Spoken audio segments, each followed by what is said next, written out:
The state of the arts today. And with us today we have Penny Mateer, the artist who's done these two galleries, and Cosmo Vinyl over there, who we're going to talk to via the telephone in a bit. So this is number 8 of 9, and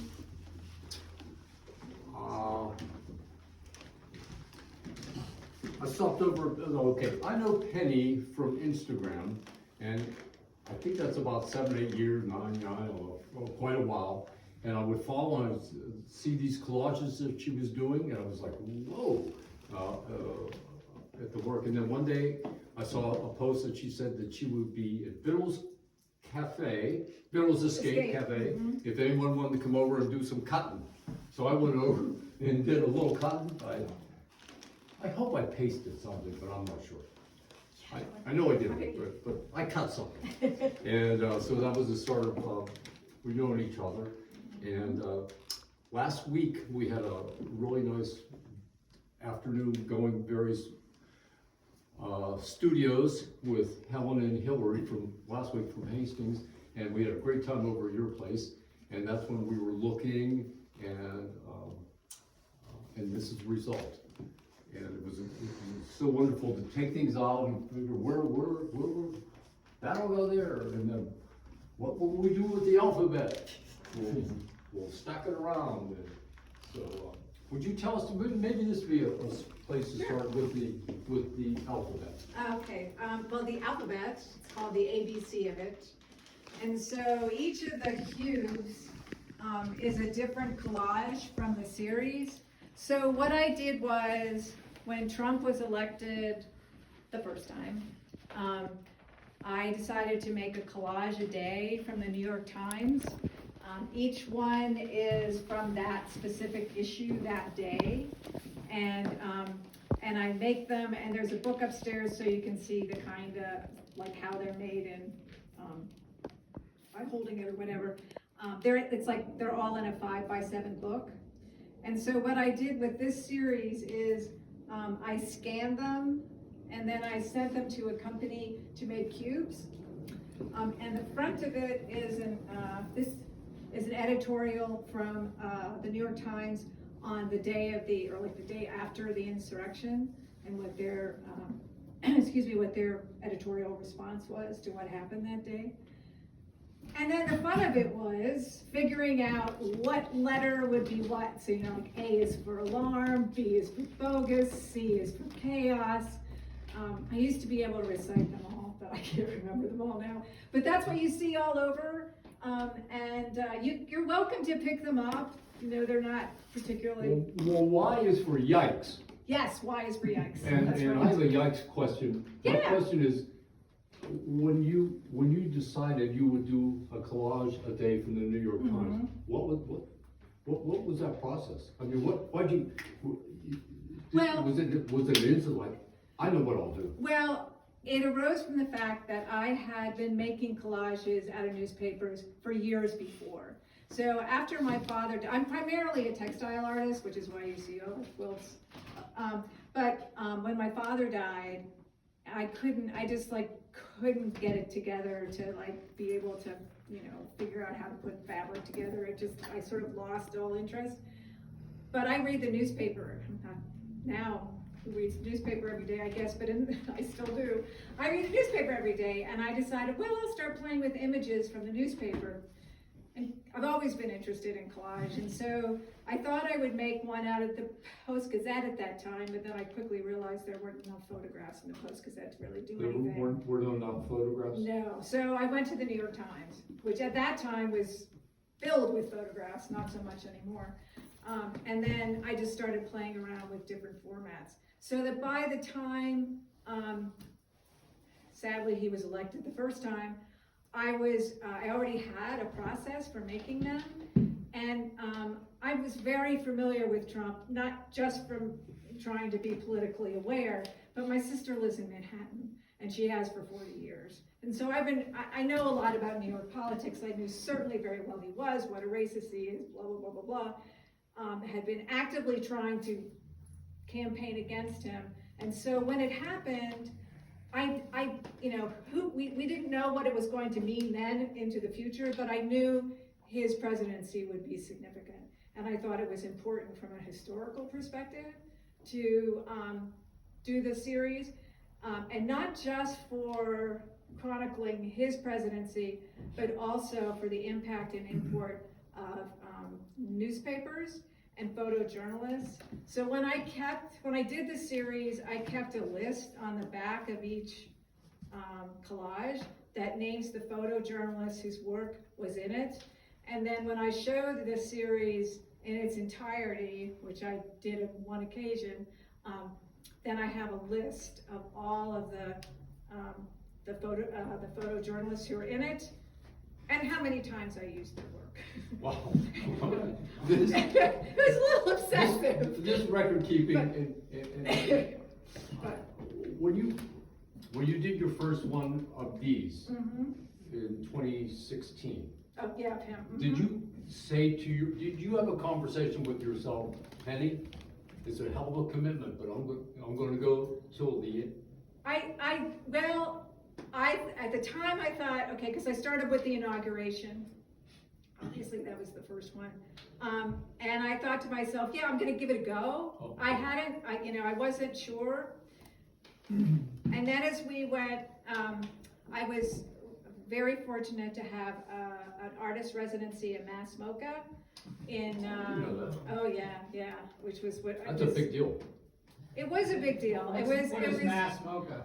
It's the Massachusetts Museum of Contemporary Art. Thank you. It's in, oh God, North Adams. Thank you, North Adams, Yeah. Massachusetts, which is an economically very unstable town. But it is an amazing museum. It's it was originally a textile factory, and then it was turned into an electrical factory. Their main gallery is the size of a football field. And the reason that I wanted to be at Mass MoCA is the artist Nick Cave had this incredible installation at the time called Until, which was all about gun violence in this country. And so when I made my proposition, or my proposal to the, you have to say, why do you want to be at Mass MoCA or whatever? I said, I want to be able to immerse myself in this amazing work of Nick Cave's, among other things.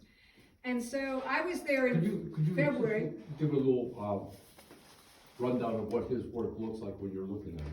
Oh, so this particular installation was amazing because when you walked into the gallery, he had, basically there were whirligigs, the type of wind toys you see outside, but they were all references, like they were either guns or some kind of reference to some kind of violent action against people. So, but they're very ornamental. I recommend you look it up. And what he had you do was walk through them, and then you came to another part of the installation, which was up in what was the heavens, sort of, and the clouds, and up there were all of these artifacts of various types of memorabilia that has been produced. You can walk up into it? Yeah, you could. There were these huge, I don't know how they did it from an insurance perspective, actually. They had these huge, safety stairways, those yellow Safeway stairways, and you could walk up to the top and look, because it was a cotton field. It was sort of a cloud, it was a cotton field, it was a reference to enslavement, he used all kinds of various, the lantern, the what are they called, with the many races. How long was your residency? Pardon me? Oh, I was there for 3 weeks. And what was amazing about it was, and then it ended with another thing, I can't remember right now. But what was amazing about it was February, it was Massachusetts, we had 2 major snowstorms. And when you're a resident there, you have your run of the museum. And during the snowstorm, the museum was open, but nobody was there. So I literally was the only person. How did they get the New York Times to you? I picked it up, where I was staying, I walked into to the pharmacy, I picked it up every day and took it with me into the studio, and that's That really, keeps the streak going. that's where I solidified the practice. It was like, I think it was like having that time away from home, being, immersed in this incredible museum with, Like with like a other monk. artists and all the rest of it. Like a monk in a monastery. Yeah, In a yeah. cloister. And it was like, and because it was like these snowstorms and you couldn't go anywhere, you couldn't do anything or whatever. All I could do was really focus on my work, which is the reason I was to be there. And so that's where it really kind of took hold. Could you tell Long us story short. the process that you go through to make these? The quilts. Well, okay, so this is one of the collages that I had printed out on fabric. And then what I did was what's called, I fused it. You use like a fusible web. I actually put it on the back of the fabric and you iron it onto the commercial fabric behind it. So all of the fabric that you see in any of my quilts, it's all intentionally picked. It has some kind of reference to whatever I'm talking about, whether it's obviously symbolic. This is called In the Name of God, which is why I've got all the crosses and whatnot in the background. And it's the only thing I think I have with a pussy hat in it. But anyway, I just love the figure of this young woman as the Statue of Liberty. And she was also in the New York Yeah, Times. she was in the This New is York. She was Times in the piece. New York Times that day. So that's what that is. Well, I understand this guy was in the news the other day. What? Zuckerberg? Yeah. And how about this quote? So that's damn good whacking. So that's part of the protest series. So you have the first one here. Years ago, I think it started in 2004. When we went to war in Afghanistan, I asked myself, and I think in terms of music, right? So the protest series is, each quilt is from a protest song from the 60s or the 70s. And when we went to war in Afghanistan, all I could think of, what did we learn from Vietnam? What's going on here? So the whole series is a question about what have we learned from that period to now. So the first one, which is over there, and that's the peace sign in the corner, and that's called All We Were Saying, and the song is of John Lennon and Yoko Ono, All We Are Saying is Give Peace a Chance. And then the second one is actually in the hall on the other side. But this is Damn Good Whacking, which of course is Piggies from the White Album. It's one of my personal favorites. And it's because the pigs, which are made of a commercial fabric, say it all to me. What are those lyrics? Just a little bit of them. In their eyes, there's something lacking. What they need's a damn good whacking. And actually, Randy was the one. I used to start with the title. I didn't do a lyric, and I was like, I can't come up with a title for Piggies. And Randy was like, Randy's my husband. He said, well, too bad you can't use damn good whacking. And I was like, well, why not? So from now on, some of the songs, it's not the actual song title. Well, that's a good collaboration. Yeah, a very good collaboration. And damn good whacking is kind of perfect for it. And that's my response to the real estate crisis. So damn good whacking refers to the way that you do it, or the No, the Beatles song. Yes. The Piggies, yeah, Right. the corporate Piggies. So just to this piece. Yes. I got it. Yeah, that's for that one. I got it. All right, let's move into this gallery.